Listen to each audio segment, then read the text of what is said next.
국민의힘 예결위 위원들입니다.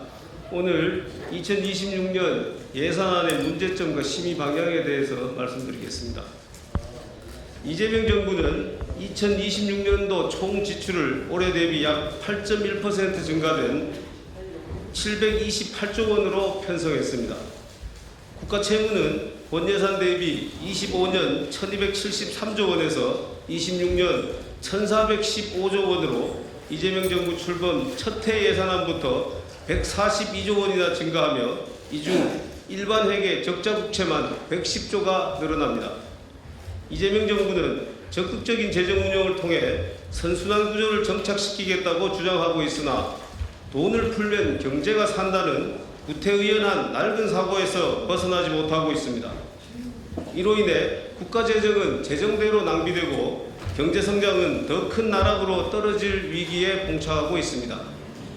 현 정부의 국가 채무가 늘어나는 것이 왜 문제인가 라는 식의 재정 운영은 2, 3년 안에 재정 건전성 악화 내지 경제 위기라는 부메랑으로 돌아오게 될 가능성이 매우 높습니다.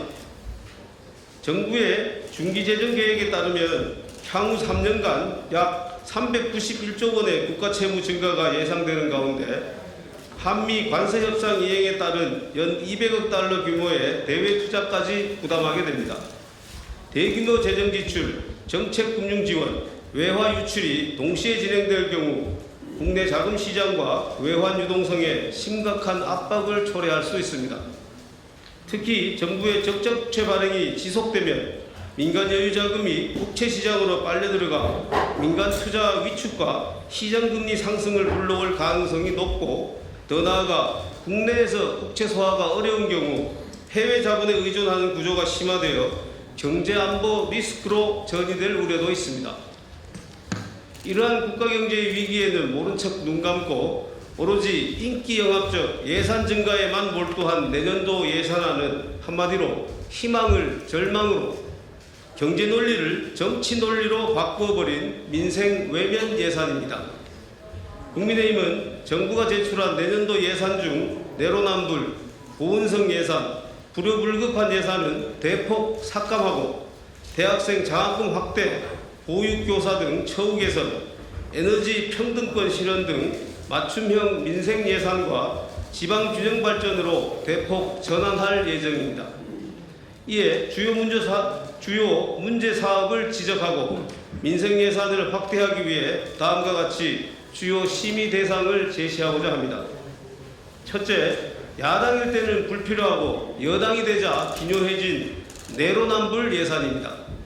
민주당은 불과 1년 전 없어도 국정이 마비되지 않는다면서 자신들이 전에 삭감했던 대통령실 특수활동비 82억 원을 슬그머니 되살렸습니다.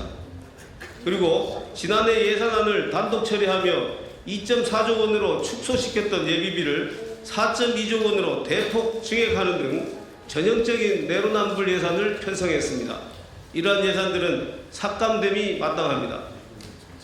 둘째, 대선 당시 이재명 대통령을 공개 지지한 단체 보은성으로 편성한 예산입니다.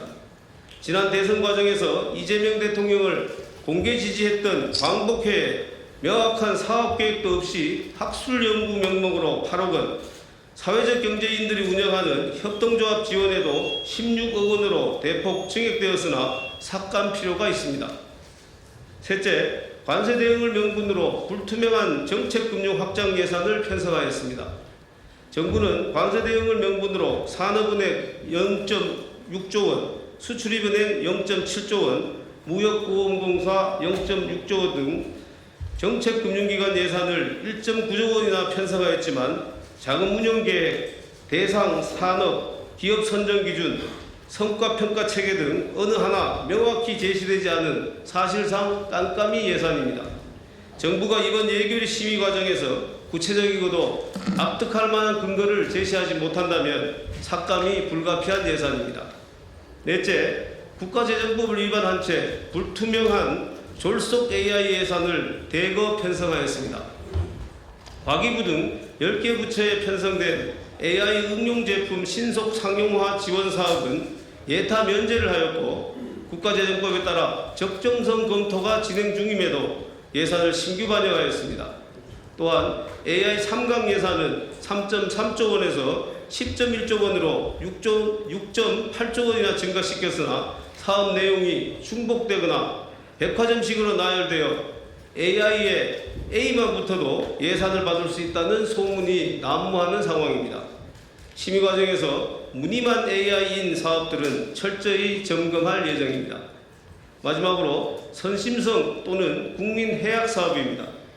상품권 만능주의에 빠져 재정 보조율을 확대한 상품권 공화국 예산 1.2조 원, 국민연금 등 연기금까지 끌어다 쓰려 하는 국민성장펀드 예산 1조 원, 모태펀드 예산 2조 원 등 펀드공화국 예산, 군수, 의사, 변호사도 모두 지급 대상이라는 농어촌 기본소득 예산 1,700억 원, 소상공인, 중소기업, 폐업자 수가 급증하는 상황에서 그 부담을 가중시킬 수 있는 우려가 있는 체납관리단 예산 125억 원, 미취업 청년은 제외하고 5천만 원 내지 6천만 원의 고액 연봉자를 포함시킨 청년 미래적금 3,723억 원 등을 철저히 검증하겠습니다. 국민의힘은 법정 시한인 12월 2일까지 예산안을 여야 간 합의 처리하도록 최선을 다할 것이며 국민의 공감대가 형성되는 삭감 사업을 중심으로 예산 심의를 위해 전력을 기울이겠습니다. 철저한 심의를 통한 삭감 재원이 약자와 국민의 삶이 조금이나마 나아지는 사업의 증액에 반영될 수 있도록 최선을 다하여 예산안 심의에 임할 것입니다. 감사합니다.